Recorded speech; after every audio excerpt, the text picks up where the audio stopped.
seed conservation is basically about the diversity. We are talking not about the numbers or number of varieties, but we are talking about the number of options that we have. We have worked very hard in last 4 years to bring it to an expected production of 10,000 kgs from just 12 grains. Community seed banks, it is giving the crop diversity in the hands of farmers, not in the hands of corporations.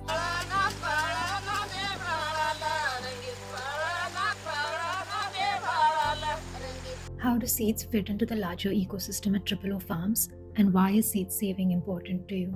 With OOO Farms, seed is the main component. Business and e-commerce is just a part of it or a byproduct of what we are trying to do. There is an agrarian crisis. Our country is an agricultural country. But if you see, there are quite opposite understandings of how we are heading as an agricultural country. To give an example, our country's need is somewhere around 113 million lakh tons of crops on an annual consumption. We are growing around 330 million tons. That's almost double and sometimes even triple of what we are requiring.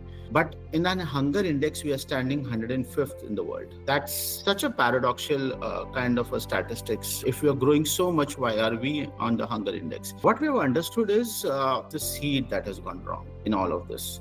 And that's how we have got into seed saving. What we have also understood is the monocropping has, it's a perfect recipe for creating a hunger country or even the crisis. The recipe is monocropping, and that's where we got into seed conservation, because seed conservation is basically about the diversity. And when we talk about diversity, we are talking not about the numbers or number of varieties, but we are talking about the number of options that we have. You cannot be growing basmati in a flooded area.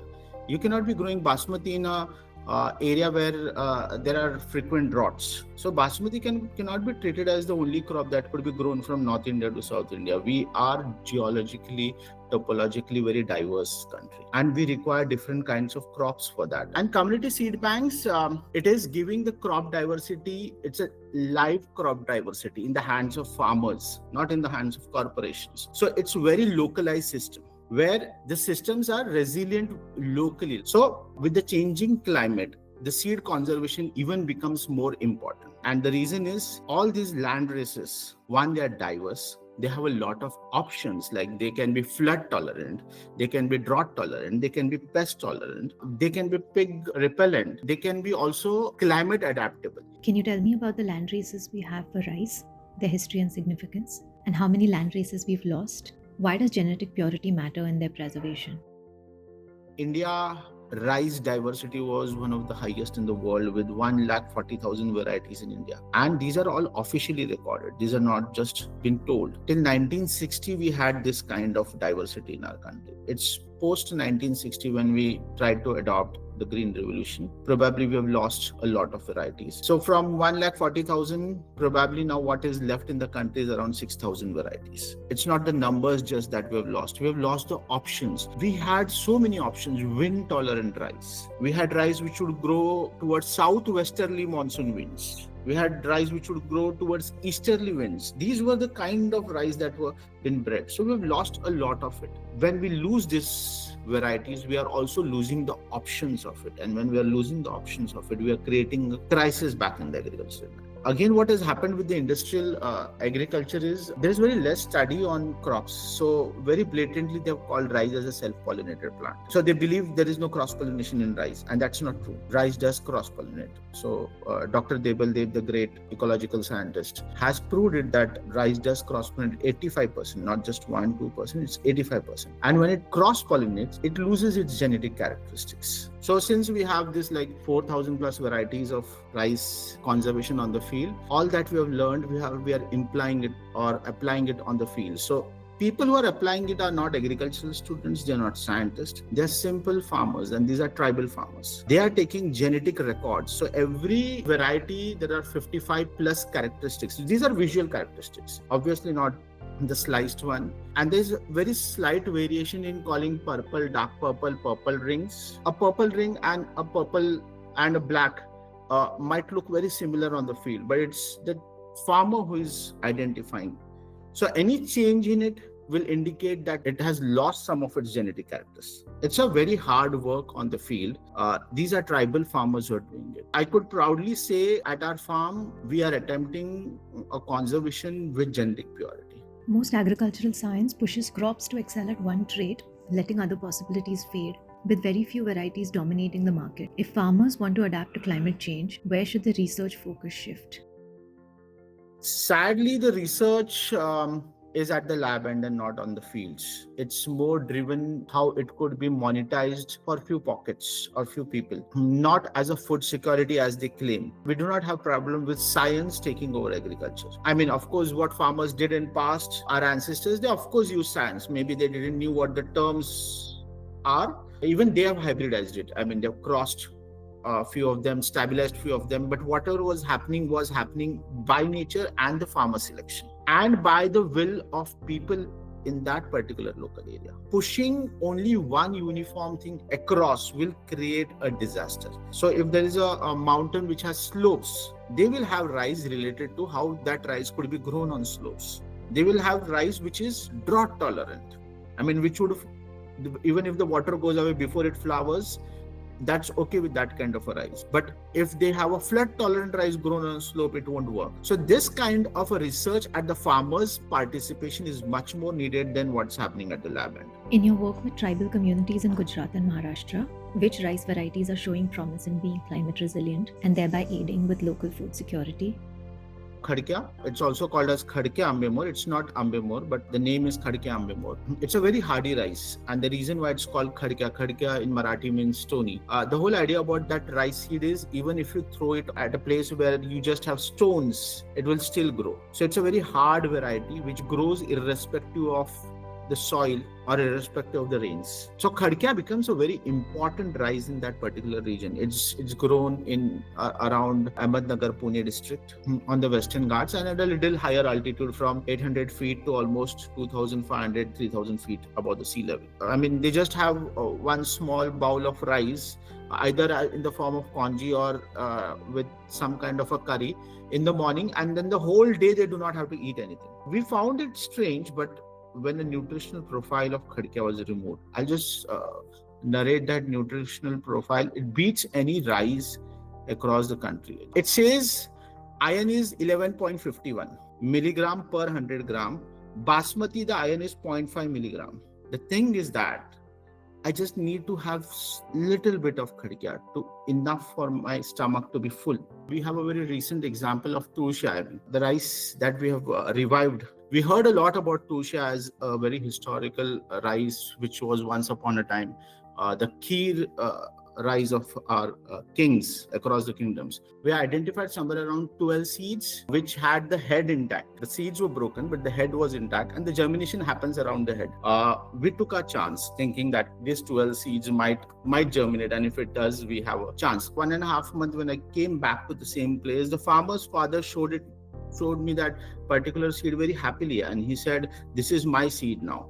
And I was happy all of it. He went gaga. He said, "Suwar nahi khata hai, chidiya nahi khati hai, rog nahi hai." They loved the rice. It's a very highly aromatic rice. What best was, it doesn't have no pest attacks it because it has keels on it. So it made a very hero kind of a thing. And this year we had sown around 200 kgs of seed, thinking we would reach around 10,000 kgs of production line. And when we would be in the production line, we would be in a place where we would be able to provide it to a larger number of people. But this year the climate was extremely erratic. 6 months of rain, it never happened in last 100 years in our country. It started raining since May.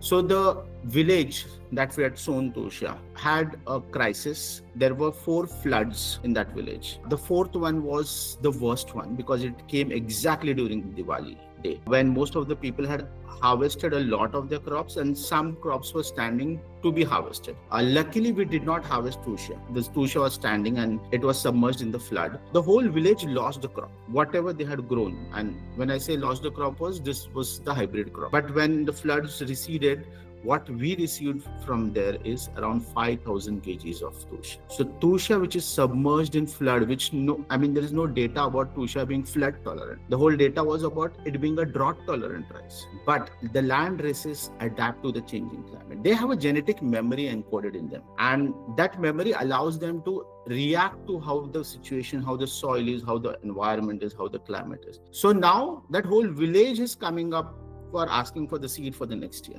That is where land races are an answer to the farmer crisis, are somewhere answer to this climate crisis that we are going through. Can you walk us through the journey of conserving rice land races and how farmers are doing this across seasons and regions? We conserve at different parts of our country. It's not just Gujarat, Maharashtra. It's also Orissa, Madhya Pradesh. It's also north of Karnataka, few states in Northeast. When you talk about the process, not just for me, even for the farmers, we have this continuous feeling of being pregnant women. For every seed that is sown, we have this anxiety, will it germinate, not germinate? Because conservation is not on acres. It's always very small amount of seeds. It's like taking care of a kid. There's almost like more than 2 lakh records that are recorded for this 4,000 plus varieties of rice. The only good part that comes out is like Tusha, it's not crossed. So that aroma is intact. That drought tolerant property is intact. That flood tolerant property is intact. All that hard work is shown in this way. People would probably call us mad, but no, all those people who are involved into conservation have taken these records, what and how the rice is behaving. What good part has happened is some of this has gone on a revival stage, and most of it is being chosen by farmer and not by us. And that's how we are reviving a lot of rice, and not just rice varieties, a lot of wheat, barley, all of those. Very recently, there's going to be a revival of purple naked barley, which was once upon a time the crop of Northeast, and probably they've lost that seed. And we're going to revive it in Northeast, in Paranthar, Indo-Bhutan border. And they've taken few steps to do that. So maybe after 2 years, that whole village would be having purple naked barley. Rice often gets a bad reputation for being a water-intensive crop, but isn't there more to the conversation than this? When there's a bad reputation for rice being taking too much of water and probably creating water crisis, that's not a wrong observation at all, or a wrong data. That's a right data. Rice is taking a lot of water. What is wrong is calling blatantly all the blame on the rice. What people forget is this is the hybrid rice which has created this kind of situation. 60 years back, no one irrigated the rice fields. All the rice seeds were according to what their water availability is. And the reason why land races are there, or rice is there in our country, is not because we are destroying water. The other part of it is so much of heavy rainfalls. You cannot grow any other crop over there. In that heavy rainfall, the only grass which withstands that rainfall is rice. So in those heavy rainfalls, what are the farmers going to grow? The only option that they have is rice. It's their food security.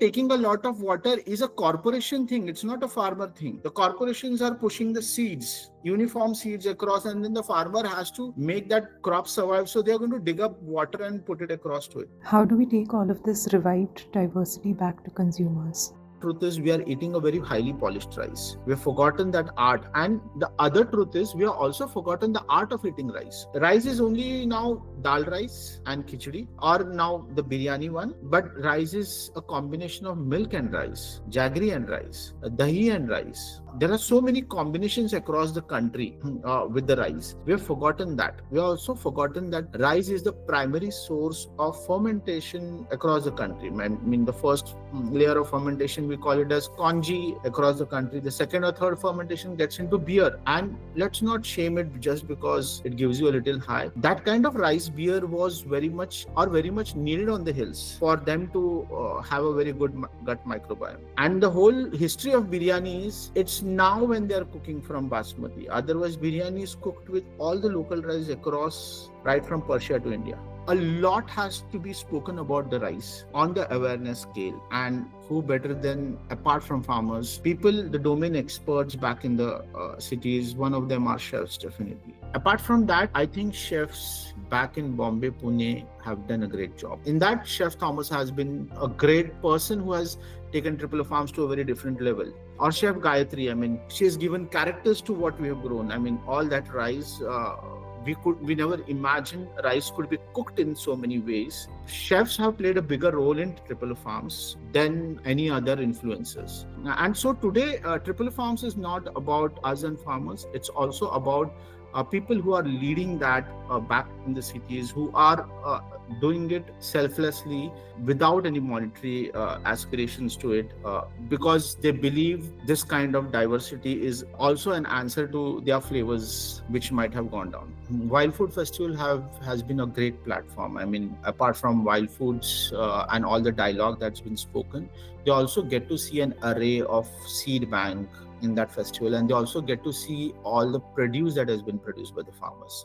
Then they get shocked by seeing not one red, because all they would ask for is a red rice, and when we ask which one, and then there's this list of all the names, and then they would want to know why I would choose which one.